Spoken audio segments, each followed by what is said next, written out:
bow our heads for prayer. Lord God, we thank you for the opportunity to be here at this place at this time.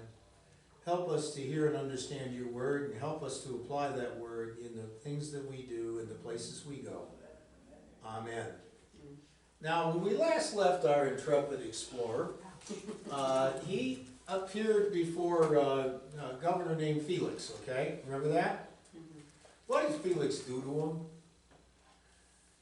You send him to somebody else? Yeah. Well, he did that later, but what did he do right away?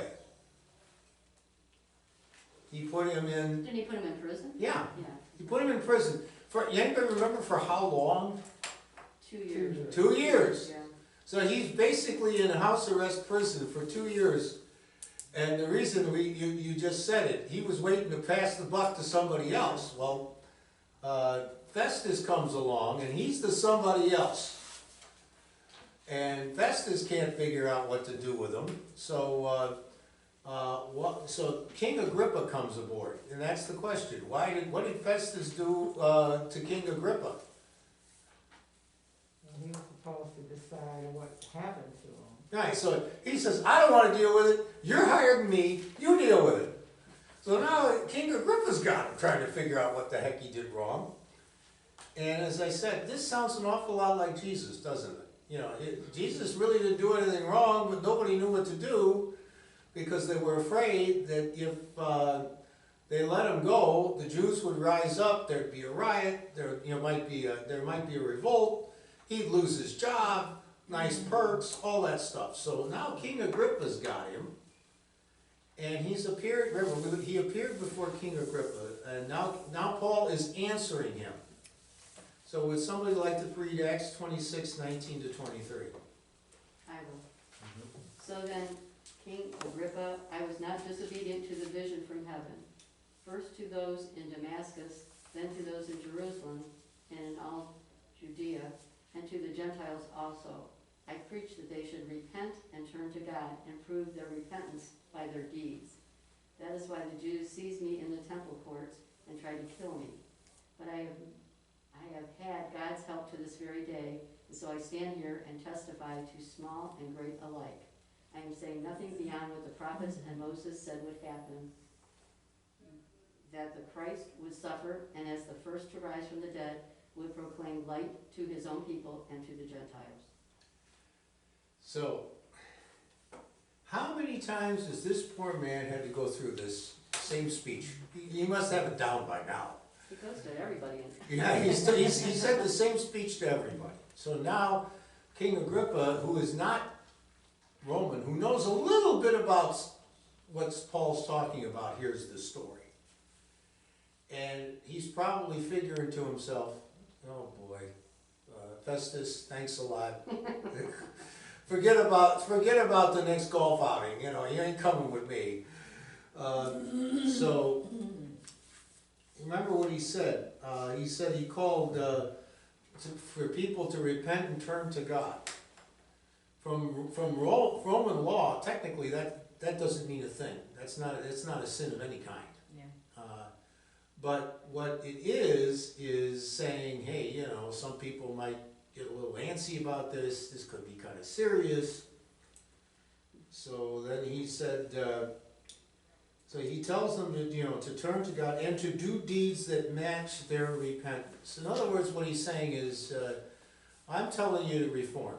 I'm not telling you to overthrow anybody. I'm not telling you to burn down anything. I'm not telling you to do any of this other stuff.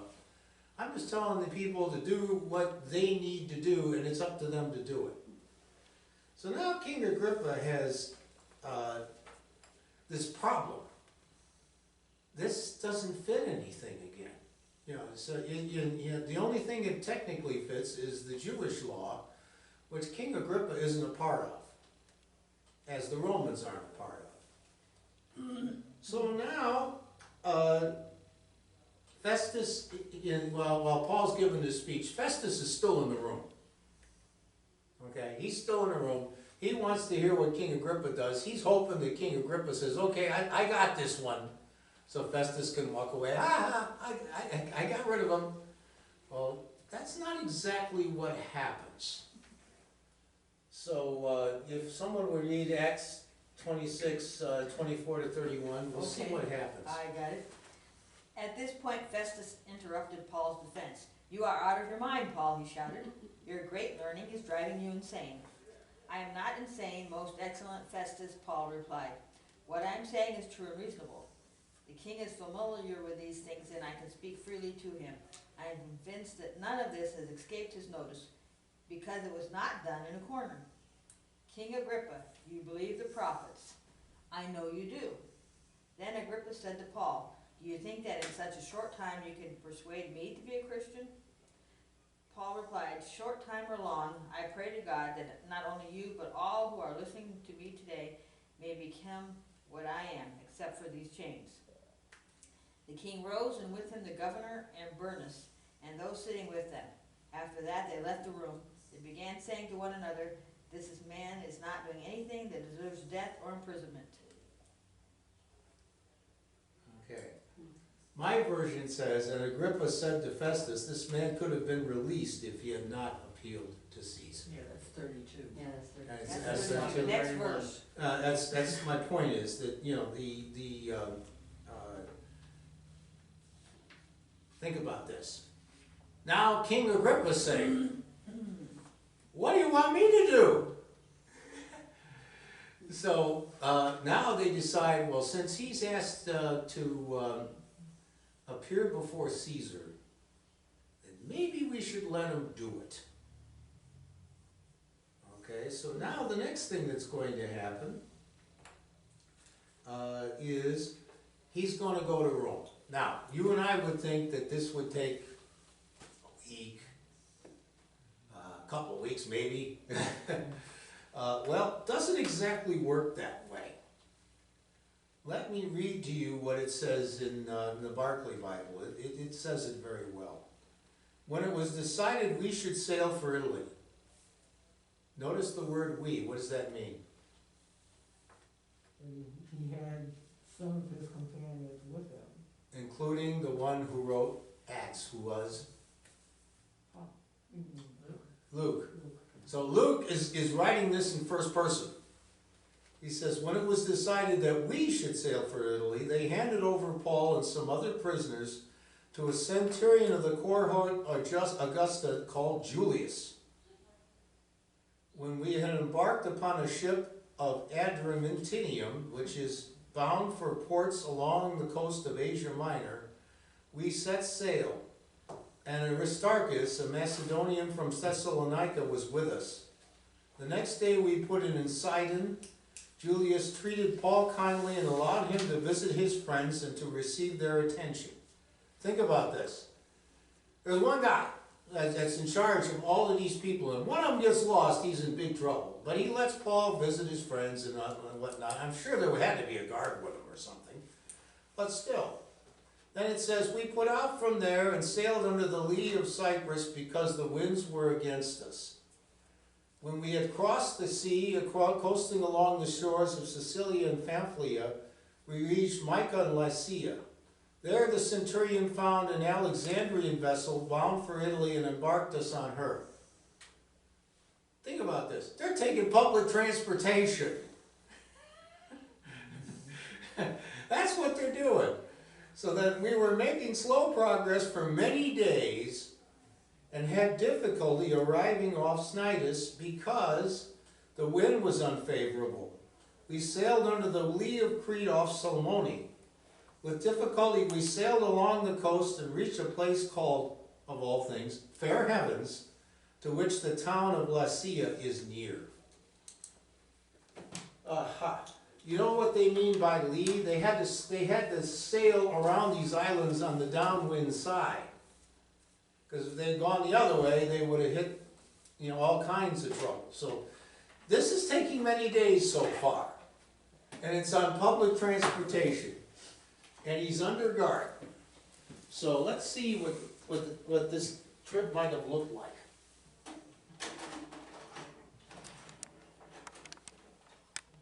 Maybe. Let's see. The inscription, Patara, the capital of the Lycian nation.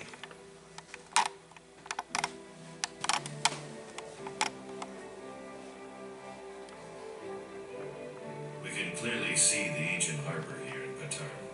The harbor where Paul would leave one ship and go aboard another, bound for Caesarea in Palestine. Now, this is beforehand, so.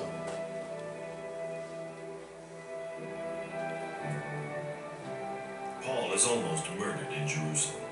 The zealots want him put on trial, but the Roman military commander rescued him and took him to Caesarea with an escort of 200 Roman soldiers. "I want to go before Caesar for my trial," he says. This amazed the Roman governor Festus because Paul had committed no crime. "To Caesar you shall go," he said. The prisoners were under the command of a centurion named Julius. Their first port of call was Myra. In the 4th century, this man Nicholas was the local bishop. Watch this. He was so kind to children, especially the poor.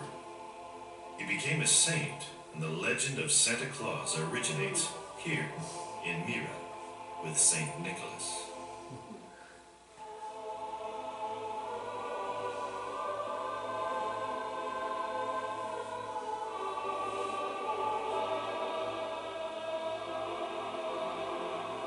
We know that they were sailing along this coast of Lycia where there are so many caves. The Cilician pirates would hide whole ships in these grottos, hiding from the Roman ships that were looking for them with a vengeance. Underwater you can see their wine and water jars that they threw overboard whenever they became broken. Paul knew this coast very well. You can look down and see the ancient harbors. You can look up, see the steps coming out of the sea. Many ancient cities have sunk beneath the sea since the time of Paul. Paul's ship is now fighting a terrible storm as it approaches Knidos. They never did get past this point. They had to fall away and look for a safe anchorage. But we continue. On the hill above the ancient city stood the most beautiful statue of Aphrodite. It was done by the great sculptor Praxiteles. Pliny tells us that the famous statue of Aphrodite stood in a shrine which allowed the image of the goddess to be viewed from every side. The Tholos temple is accepted as the site of the Aphrodite, but is not thoroughly proven as yet. Knidos belonged to the Dorian Hexapolis, a league of cities consisting of Knidos, Halicarnassos, the island of Kos, and the cities on roads called Lindos, Kamiros, and Iliassos. City-states in Greece usually banded together for mutual protection. These cities of the Dorian Hexapolis are all less than 1 day's sail from each other. The military harbor faces the north, and Strabo tells us that 20 fighting triremes could berth in here. Triremes had 3 banks of oars and were the fastest ships of the ancient world, usually used by pirates.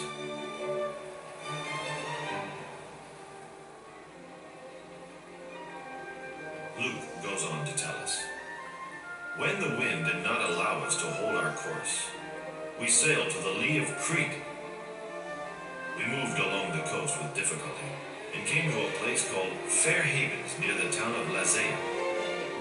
Well, Fair Havens is Kalalimenes in the Greek language, and it has protection from the winds from at least 2 directions. They must have been able to tie the ship to tree." So now you know what kind of fun they were having. And you look at all those hills and everything. I mean, basically, when they talk about protection from the winds, that's what they're talking about. Then things get really interesting.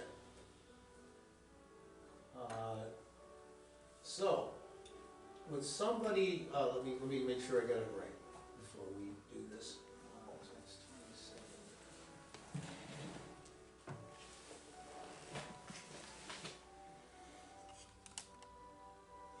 Oh, okay, yeah.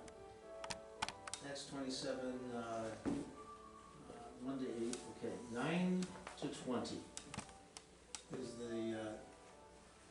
is the next one. I wrote it down, okay. Would somebody read Acts 27, 9 to 20?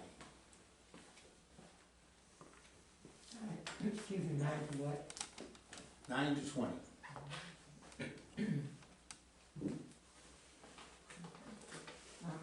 Much time had been lost, and sailing had already become dangerous because by now it was after the fast.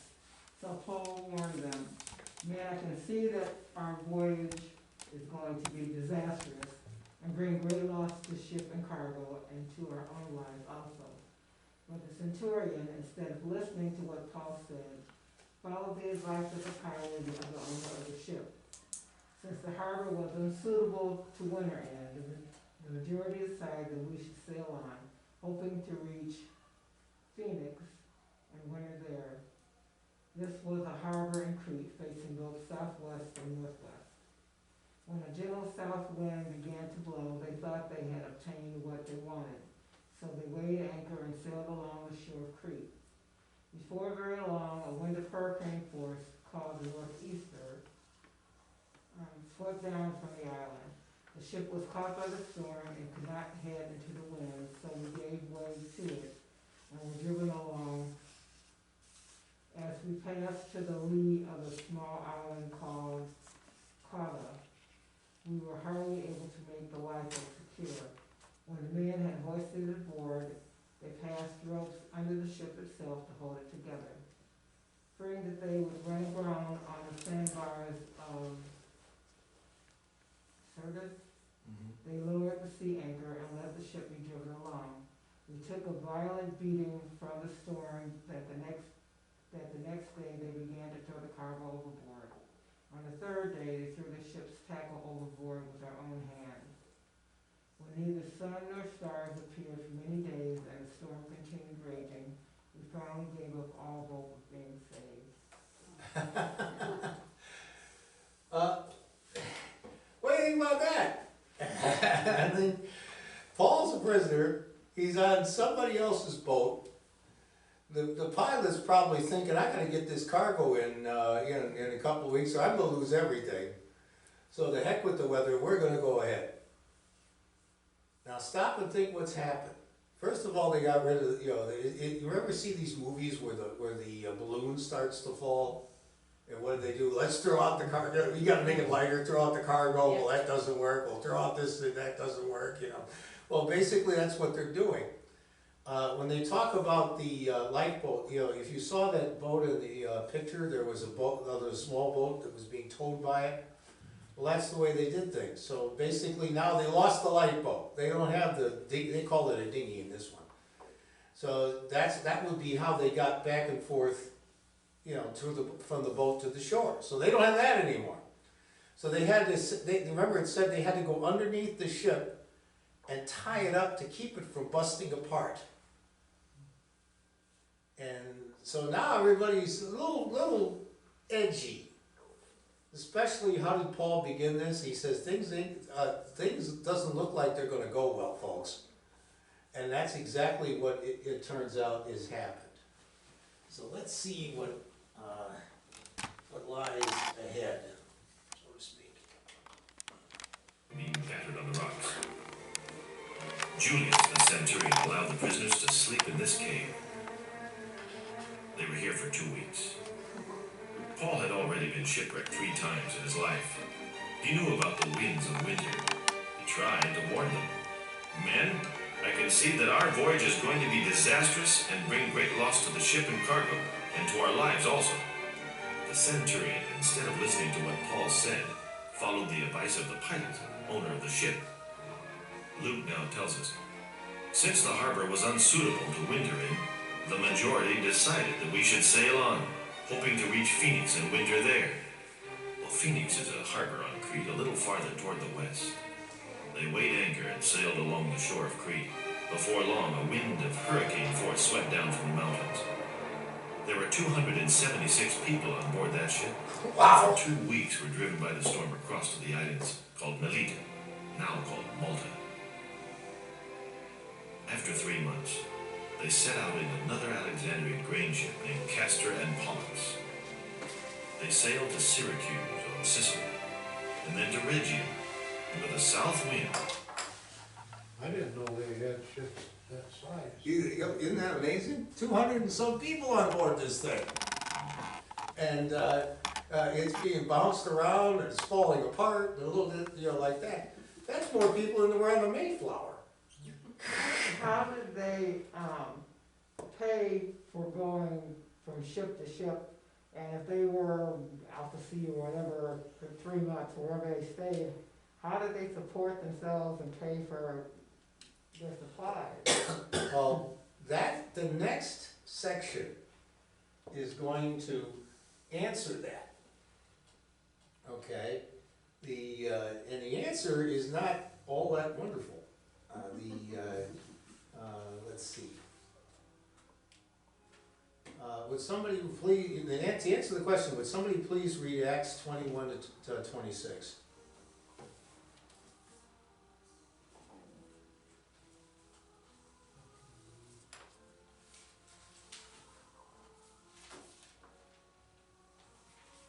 I'll give it a try. Mm-hmm. After the men had gone a long time without food, Paul stood up before them and said, "Men, you should have taken my advice and not to sail from Crete. Then you would have spared yourselves this damage and loss. But now I urge you to keep up your courage, because not one of you will be lost. Only this ship will be destroyed." Last night an angel of the God whose I am and whom I serve stood beside me and said, "Do not be afraid, Paul. You must stand trial before Caesar, and God has generously given you the lives of all who sail with you. So keep up your courage, men, for I have faith in God that it will happen just as he told me. Nevertheless, we must run aground on some island." So, they had provisions, but guess what got thrown overboard? Cargo. Yeah, all the cargo, and probably the food too. So, this is what Barclay says is going on. The perilous state of the ship was by this time desperate. I would think so, but it sure sounds that way. These corn ships were not small. They could be as large as 140 feet long, 36 feet wide, and a depth of 33 feet in order to float. So that's a pretty big boat. I mean, not by today's standards, but it was by then. But in a storm, they had certain serious disadvantages. They were the same at the bow and the stern, except that the stern swept upwards like a goose's neck. They had no rudder like a modern ship. How would you steer it? It says, they were steered with two great paddles coming out from the stern on each side. Those are the kind of boats you saw in the Jason and the Argonaut movies, you know? Remember that big thing sticking up, and there was always and the two paddles were back there. They were therefore hard to manage. Further, they only had one mast and one square sail, made sometimes of linen and sometimes of stitched hides. With a sail like that, they could not sail into the wind.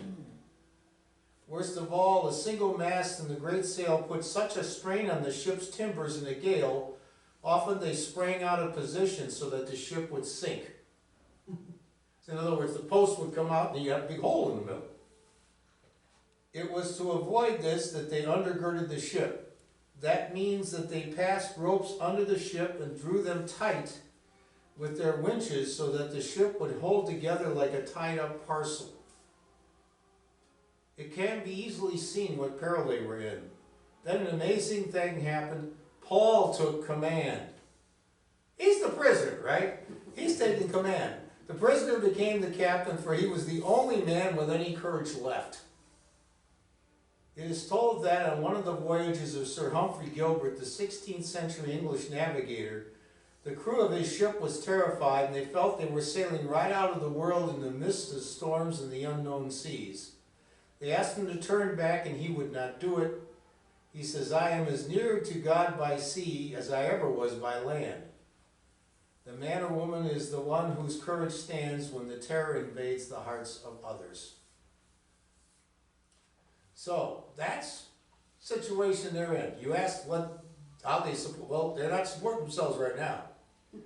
And if you saw what those islands looked like, it didn't look like there was gonna be a whole lot of food on them either. Were they formed by volcanoes? Might have been at some point, yeah. I mean, you look at they're all rock. Okay, of course, Atlantis is one of them down there, maybe they could find that, I see still people looking for it, but in all seriousness, they were all pretty much what you see, not much going on. And, so Paul's now in charge. Julius is probably scared to death, if word ever gets out that he lost control of the ship with all the prisoners and everything else that was going on, he's probably in for a very, very sad time of life. So let's see what happens now. Remember, all Paul wants to do is go before Caesar to get on trial. So far, it's been 2 years. All From the this. Straits of Messina to Puteoli. We find them now in the Straits of Messina. Sicily on one side, and the peninsula of Italy on the other.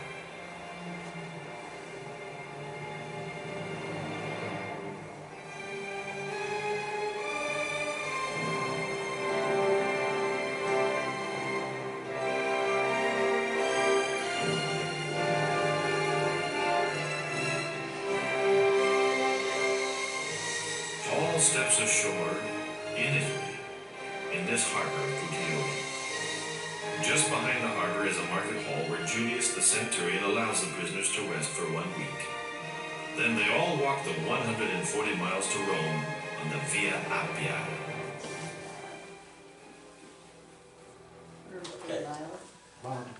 140 miles. Oh, God. He's been shipwrecked, starved, and everything else. Now he's gonna walk 140 miles. But listen to what else, now, to answer Leona's question, here's what happened.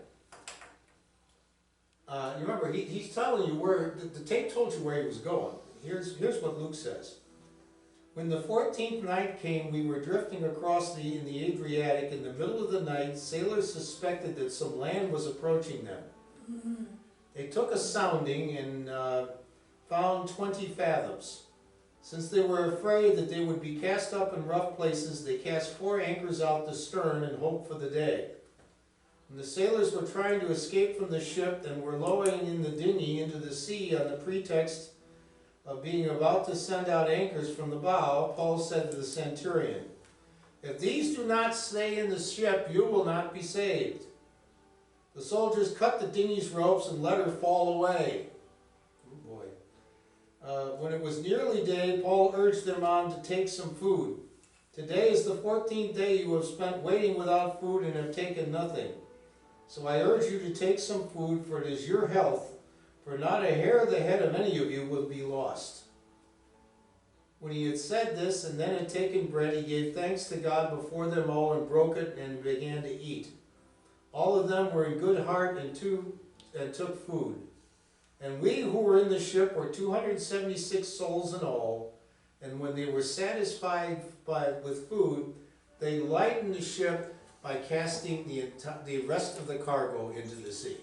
Well, this is grain, which they couldn't cook anyway. Yeah. So basically, there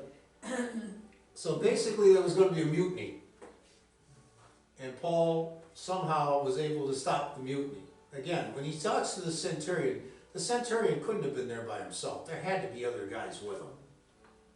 So they were able to prevent, everybody from getting off the ship and giving up the ship and everything else. So again, all Paul wants to do is go for trial. So so now he's in control of his own destiny.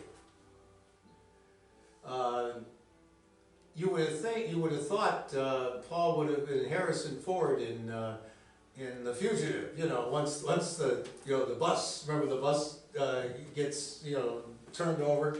He didn't stick around and take charge. He took off.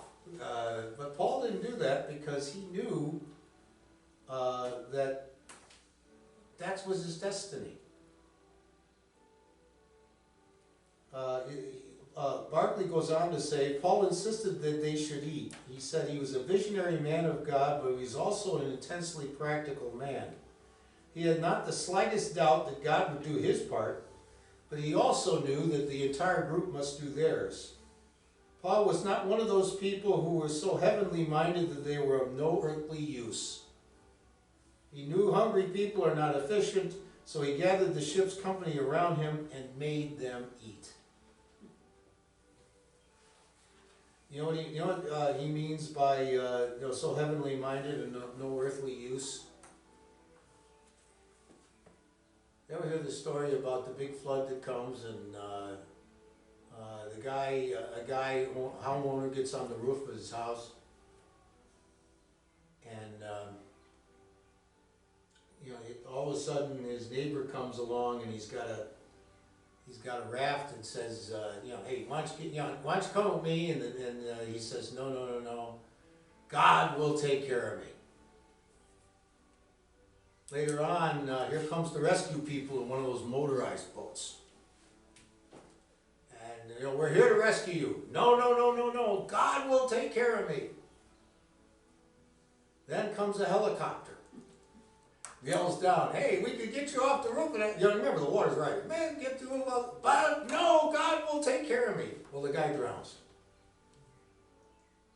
And when he meets God, he says, God, why didn't you take care of me?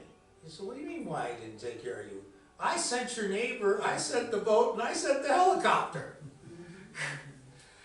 That's what he's talking about. Paul was a very practical guy. He knew he had to do things on his own here. So, at this point, somehow, that tempest and everything is now calm. So we talked about how Paul has since gotten to Italy. Now, also at the same time, we were talking about loosing the anchors and everything. The soldiers decided that maybe the best thing to do is just kill the prisoners and everybody for themselves. So it also says, Paul stopped them from their purpose. He ordered those who could swim to throw themselves overboard first and get to land. As for the rest, he ordered some to go on planks and some on pieces of the ship. So it happens that all came safely to land. So basically, that's how they got there. Now, would somebody like to read Acts 28, 1-6?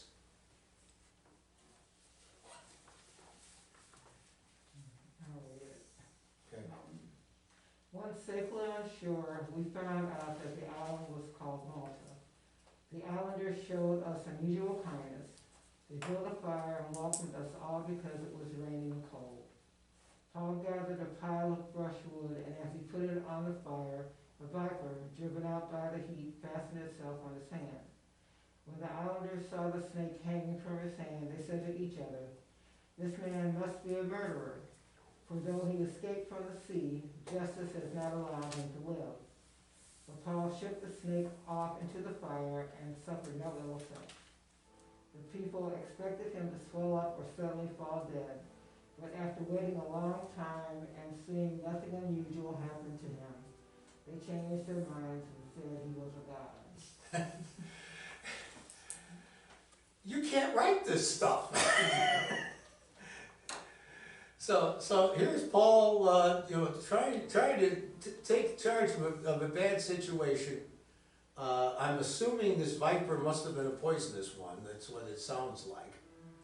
And notice it says the natives. Apparently they didn't know who lived on Malta. Okay, Malta is, the culture there goes back hundreds of years, thousands of years actually. There were even Knights of Malta at some point.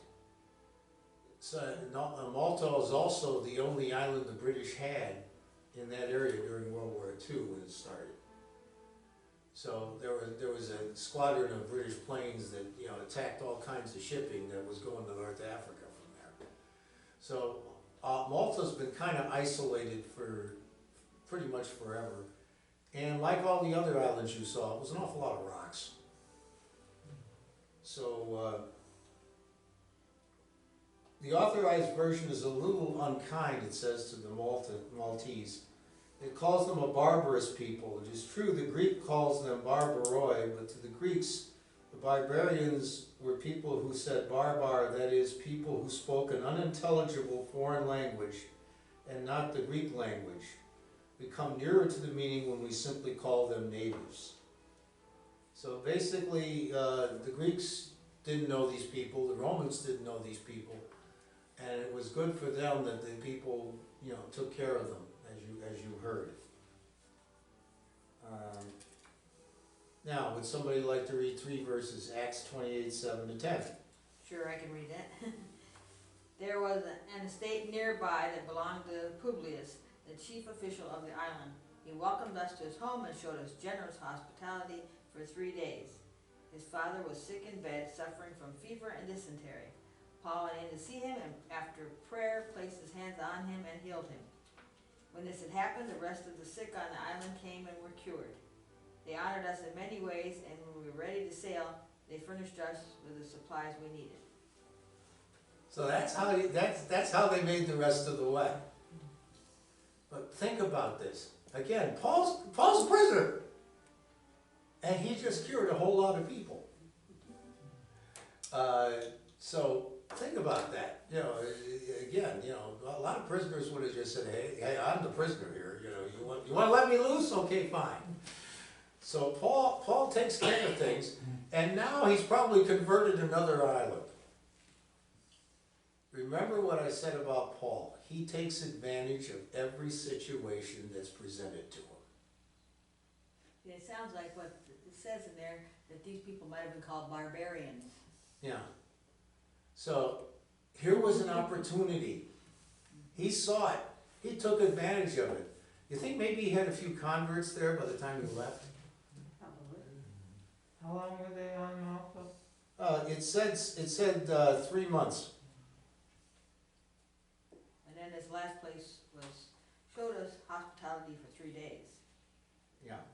So anyway, after 3 months, he said, this is 11 to 15. After 3 months, we set sail on an Alexandrian ship which had wintered in the island, the figurehead of which was the Heavenly Twins. We landed at Syracuse and stayed there for 3 days. From them we sailed around and arrived at Rhegium, and after 1 day, when the south wind had sprung up, we made Puteoli in 2 days. There we found brethren and were invited to stay among them for 7 days, and so we came to Rome. When the brethren had received news about us, they came from there to meet us, as far as the Appii Forum and the 3 taverns. When Paul saw them, he thanked God and took courage. So that's the trip that we just saw. So now let's see what happens. Can I ask a question? Sure. So, his Christian brethren took care of all of these Romans. Yeah. So it's like the enemy taking care of them. Exactly. That seemed kind of weird. Well, that was what Jesus would have told them to do. Remember, he said, if they steal your shirt, give them your cloak also. What a feeling it must have been for Paul to see the first milepost. He is now just 1 mile from the center of Rome, the Roman Forum. And isn't it ironic to have the Via Cilicia right next to the Via Appia?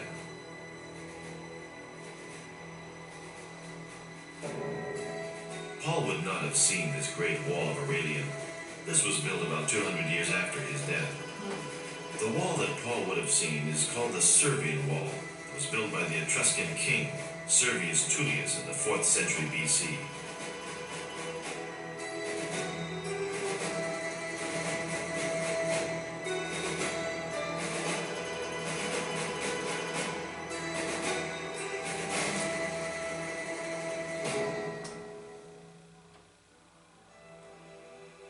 The mother city of the Roman Empire. No city on earth was so magnificent as Rome when Paul arrived. Paul had lived through Augustus, Tiberius, Caligula, Claudius, and now he would arrive in Rome at the worst possible time, during the reign of the egomaniacal emperor Nero. Paul lived in a private apartment in Rome, and It is said that Seneca, the great Stoic philosopher and tutor to Nero, paid a visit to him and was curious about his new faith in the resurrection. It is even told that Paul met Nero in the dark streets of Rome when Nero was in one of his charades, dressing in disguise and mixing with the Romans in the streets. He often did that. The Temple of Vesta is still visible in the Roman Forum. The Vestal Virgins watching over the sacred fire of Rome. The Senate and the people of Rome, they always voted together. The Curia, the old Senate building. Rome must have been so beautiful. The triumphal arches were not yet seen in Rome. They would come later, after Paul, with the emperors Titus and Septimius Severus, and with the first Christian emperor, Constantine. There is a legend that tells us Paul and Peter were in this prison for a short time. It is under the Capitoline Hill where now we find Castor, one of the twins that helped save Rome, and his twin brother Pollux, the gods of seafarers and travelers. Isn't it odd that the ship that brought Paul on the final leg of his journey to Italy was named Castor and Pollux? Paul is finally taken to the Pauline Basilica for his trial. The Roman prosecutor is very effective. This man Paul is a threat to the state of Rome and the power of Caesar. Nero's so paranoid by then, he's condemned his own mother to death as well as his tutor Seneca. He condemns Paul to immediate execution. The Christians in Rome are weeping. They know they can do nothing to save him. They're not strong enough. Yet. Paul is taken with the other prisoners past this pyramid tomb of Gaius Cestius, who was a governor of Egypt at one time. He's led out onto the highway leading to the port of Ostia, the Via Ostiensis. The executioner will use the 3-mile post to behead his prisoners. Paul tells us in his letter to Timothy, "The time has come for my departure. I have fought the good fight. I have finished the race. I have kept the faith. Now there is in store for me the crown of righteousness, which the Lord, the righteous judge, will award to me on that day. And not only to me, but also to all who have longed for his appearing." Were you ever in Rome? No. My father was. I didn't realize there was that much standing in Rome as there is. Well, that was part of the problem with World War II. There was so much going on, okay, that there was, they were afraid that if they shelled Rome, all of these places would disappear. Yeah. Look at all the trouble they had with Monte Cassino. Are you familiar with Monte Cassino? Monte Cassino was a monastery that had been there for like over 1,000 years, and there was monks up there and everything else. Well, knowing this, the Germans occupied it, and there was it was on top of a mountain. Obviously, Monte Cassino. That's it's on top of a mountain, and they couldn't figure out how to get up the mountain to get the Germans out. So they bombed it by plane. And the Germans said the brothers were still in there. The Americans said no, the brothers weren't in there. All kinds of artifacts, some of them hundreds of years old, were lost. So after that, they were very careful about what they shelled and what they didn't. But yeah, you're right. Look at all that stuff that's still standing. The Leaning Tower of Pisa is another one.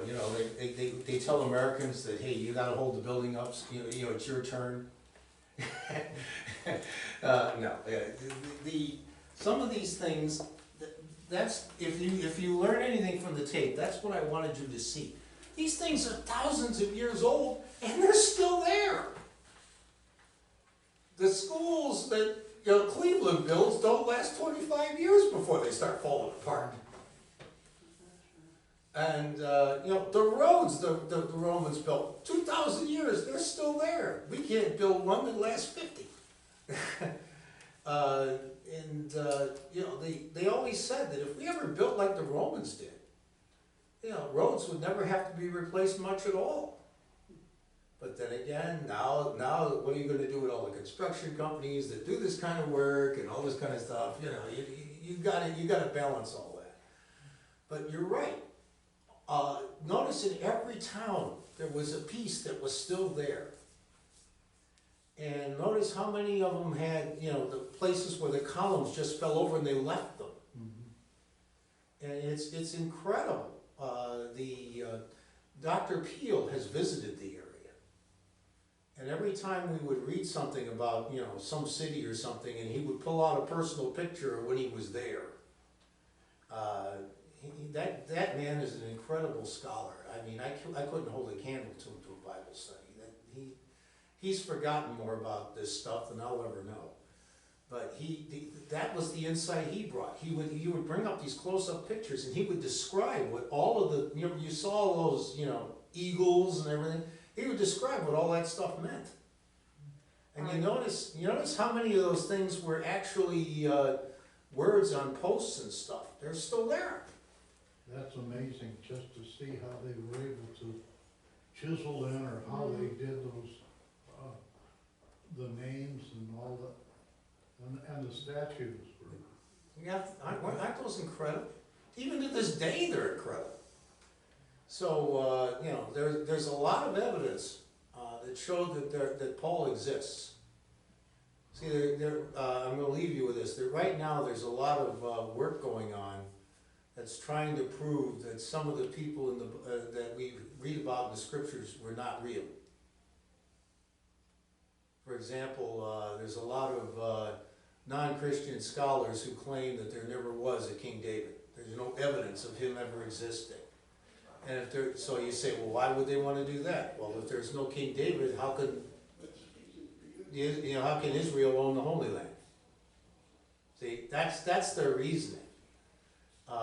Supposedly, there's no evidence, and the Egyptians were always, you know, painting stuff on walls. They can't find any evidence of the Exodus. Now they claim that's possibly because they lost that one, so they weren't going to record it. But What about the ark? What's that? What about the ark? Yeah, see, that's the other part of it. There's people Yeah. still searching for that one. Yeah, they found it. Yeah. Some say they found it, some say they didn't find it. Well, but the point of the matter is, there's a lot of work going on. But the Paul is different. The letters that Paul wrote, which we probably will study in the fall, most of them were written by the same person. And the way they determine that is based on the grammar usage and the use of terms and all that sort of thing. So they are sure that at least 7 of them are authentic. That they were written by Paul. And the fact that Luke records it in Acts and supports everything that's going on, we know Paul existed. I mean, there's evidence of him all over the place. Amazingly, other than the scriptures, there's not much evidence of Jesus out there. But there is an awful lot of evidence about Paul. And the fact that every city that Luke lists, you saw it. You know, there's still some pieces of those cities still there. And they right where Luke said they were. So that's kind of cool. The only problem right now is the fact that most of that stuff is in Turkey. Well, that's kind of what I was going to ask you. Yeah. Are there Turkey's a funny country. rules of war, like you were talking about, like for those type of relics, where you don't buy them? Well, there's Not like Russia, I mean, Russia. Well, I understand that. For example, Paris was declared an open city, so they wouldn't bomb I mean, an open city. it. In other words, the army just left. Said we're not going to defend it. So you can have it. That's an open city. Hitler went nuts when the German commander did that. But so there was a lot of gentlemen's agreements on that. Now, on the other hand, the Japanese fought in Manila street to street. So a lot of Manila got blown to the ground. They fought in Berlin street to street, so a lot of old basilicas got destroyed. Look at London, okay, they didn't care what they bombed in there. No. So, generally speaking, you try to avoid that sort of thing because you don't want to go down in history as the one that blew up, say, Westminster Abbey or something, or the Tower of London, or one of those kinds of things. But yeah, they're people with good sense would do stuff like that. Now, in AD 70, I'll leave you with this because we got to get to church. In AD 70, there was a revolt. There you go. And they basically, burned and destroyed everything. So the temple was destroyed and everything else was destroyed. The Romans left nothing. So all that's left today of the temple that we've been reading about is the Wailing Wall. That's the one side wall. And there's a mosque on top of it. So, okay? Next week will be our last session. We'll wrap this thing all up, find out what happens to Paul, and then we'll take the summer off because that's what we're supposed to do. And in the fall, we might take a look at all these churches that you heard about that he founded. Because there's, each letter was to a particular church, some of which he had a lot to do with, and some of which he just passed through. Like he probably never went, he never went back to Malta again. So whatever happened there happened because of him and not, not with him watching over it. So thanks a lot. Thank you. How are you doing?